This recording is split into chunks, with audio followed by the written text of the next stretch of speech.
হঠাৎ করেই কোনো প্ল্যান ছাড়া চলে গেলাম রায়বাঘিনী ননদের বাসায়। ননদের বাসা হচ্ছে যশোরে। নড়াইল থেকে যশোর শহর কিন্তু একদমই কাছে, খুব বেশি দূরে না। তো আমি আর আমার ছেলে দুজনেই চলে গিয়েছিলাম। যেহেতু ননদের বাসায় যাব, তো ভাবলাম যে কিছু প্রিপারেশন তো নিতেই হয়। এই জন্য হচ্ছে আমাদের নিজেদের গাছের কিছু আমলকি ছিল, ভাবলাম যে ননদের জন্য কিছু আমলকি নিয়ে যায়। আমলকি কিন্তু খুব উপকারী একটা ফল। তো এখান থেকে কিছু আমলকি পেড়ে নিয়ে তারপরে হচ্ছে আমি একটু বাজারে গিয়েছিলাম, সেখান থেকে হচ্ছে নিচ্ছিলাম সন্দেশ।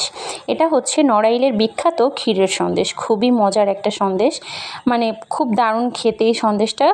তো এখান থেকে হচ্ছে 1 কেজি মতো সন্দেশ নিয়েছিলাম হচ্ছে চমচম, কালো মিষ্টিটা, ওটাও ওরা খুব পছন্দ করে, সেটা নিয়েছিলাম। তারপরে হচ্ছে বাজারে আরও কিছু কাজ ছিল, সেগুলো কমপ্লিট করে বাসায় দেখলাম যে আম্মু পিঠা বানাচ্ছিল। এটা হচ্ছে একদম যাওয়ার আগে আম্মু গরম গরম পিঠা বানিয়ে দিচ্ছিল। আমার ননদের মেয়ে হচ্ছে জাম্বুরা খেতে খুব পছন্দ করে, ওর জন্য নিয়েছিলাম কিছু জাম্বুরা। আমাদের প্ল্যান ছিল রোদ ওঠার পরপরই হচ্ছে রওনা দিব, কারণ হচ্ছে বেশি কড়া রোদ্রে আবার কোথাও যাওয়া যায় না, যেহেতু ছোট বাচ্চাকে নিয়ে যাব, আবার আমি একা।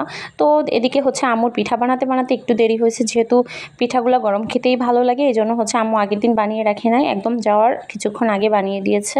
যশোর মণিহাট থেকে নেমে আমার ননদের বাসা খুব বেশি দূরে না, 50 টাকার মতো রিক্সা ভাড়া নেই। তো আমরা হচ্ছে দুজনেই চলে যাচ্ছিলাম, আমি আর আমার ছেলে। আমার ননদ যদিও বলেছিল যে ওনারা হচ্ছে এগিয়ে আসবে, তো আমি নিষেধ করেছিলাম যে আসার দরকার নেই, আমরাই পারবো, কষ্ট করে আবার আসবে তারা, একটা রিক্সা নিয়েই তো চলে আসা যাচ্ছে, যেহেতু খুব বেশি দূরে না, এই জন্য হচ্ছে আমরা দুজনে যাচ্ছিলাম। তো এদিকে কিন্তু আজকে আকাশে পুরাপুরি রোদ উঠেছে, একদম ঝলমলে রোদ। তারপরেও খুব বেশি গরম লাগছিল না, কারণ রিক্সায় যাচ্ছিলাম, বেশ বাতাস আসছিল। এই যে পৌঁছে গিয়েছি ননদের বাসায়। আমার ননদ কিন্তু আমাদের খুব আদর করে, উনি হচ্ছে মানে আমার হাজব্যান্ডের সব ভাই বোনের ভিতরে সব থেকে বড় বোন। তো আমরা হচ্ছে যাওয়ার পরপরই আপু দেখতেছি রান্না করতেছিল, এখানে হচ্ছে মুরগির মাংস রান্না করছিল, তারপরে পাতলা ডাল রান্না করেছিল, এখানে হচ্ছে বেগুন পটল ভাজি করছিল, আবার সন্ধ্যার দিকে এই যে এটা হচ্ছে মাশরুমের পাকোড়া বানাচ্ছিল।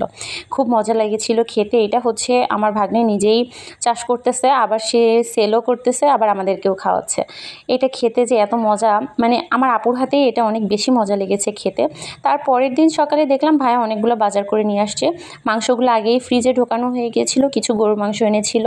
তারপরে হচ্ছে এখানে এনেছে অনেক প্রকারের মাছ, এনেছিল ইলিশ মাছ, 2টা বড় বড় কিছু মাছ। তারপরে মাংস তো আগে থেকেই ফ্রিজে রেখে দিয়েছি, ইলিশ মাছটাও আগে থেকে কাটা হয়ে গিয়েছিল, আমি খেয়াল করিনি। আমার ছেলের জন্য কিছু কবুতর এনেছে।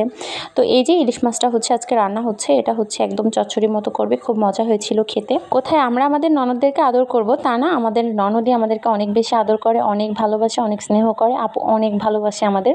তো এদিকে হচ্ছে এই যে এটা হচ্ছে ভাগ্নির পাখি, মানে আমার ননদের ছোট একটা মেয়ে আছে, তার পাখি, সে পাখি খুব পছন্দ করে। এটা 2টা জোড়া ছিল, বাট একটা মারা গিয়েছে। তো যাই হোক, আজকের ভিডিওটা এই পর্যন্তই। কেমন হয়েছে আমার ভিডিও অবশ্যই সবাই জানাবেন। ভালো থাকবেন সবাই, দেখা হবে নেক্সট ভিডিওতে।